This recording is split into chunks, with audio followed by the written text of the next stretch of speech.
এএফপির হিসাব অনুযায়ী শুধু ফ্রান্সে ৫ কোটি এবং জার্মানিতে ১,৮০,০০,০০০ মানুষ এই দাবদাহের কবলে পড়েছেন।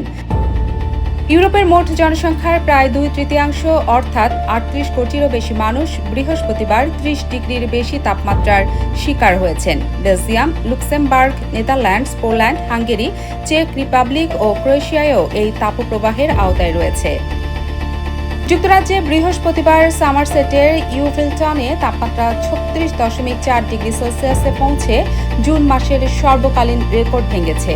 মাত্র একদিন আগে হ্যাম্পশায়ারের গসপোর্টে ৩৬.১ ডিগ্রি রেকর্ড হয়েছিল। সুইজারল্যান্ডের বাসেলে বৃহস্পতিবার তাপমাত্রা ৩৮ ডিগ্রিতে উঠে ৮০ বছর পুরনো রেকর্ড ভেঙে দিয়েছে। ফ্রান্সের পরিস্থিতি অত্যন্ত উদ্বেগজনক। দেশের ৩/৪ এলাকায় চরম তাপপ্রবাহের লাল সতর্কতা জারি করা হয়েছে। ব্রিটানি অঞ্চলে তাপজনিত যন্ত্র বিভ্রাটে হাজার হাজার পরিবার বিদ্যুৎহীন হয়ে পড়েছে। প্যারিসের উপকণ্ঠে গাড়িতে আটকে ৩ বছর বয়সী এক শিশুর মৃত্যু হয়েছে। এ সপ্তাহে এটি তৃতীয় এ ধরনের শিশু মৃত্যু। স্পেনে রবিবার থেকে বুধবার পর্যন্ত মাত্র ৪ দিনে তাপজনিত মৃত্যু হয়েছে ২১২ জনের। দেশটিতে সোমবার ও মঙ্গলবার ১৯৫০ সালের পর জুনের সর্বোচ্চ দৈনিক গড় তাপমাত্রার রেকর্ড হয়েছে।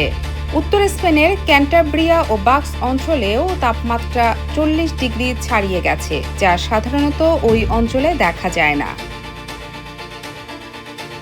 বিশেষজ্ঞরা বলছেন, জলবায়ু পরিবর্তনের কারণে এ ধরনের তাপপ্রবাহ ক্রমেই আরও তীব্র ও দীর্ঘস্থায়ী হচ্ছে। স্পেনে গত বছর মে থেকে সেপ্টেম্বর পর্যন্ত তাপজনিত মৃত্যু হয়েছিল ৩,৮৩২ জনের, যা আগের বছরের তুলনায় ৮৭.৬% বেশি। ATV USA news desk.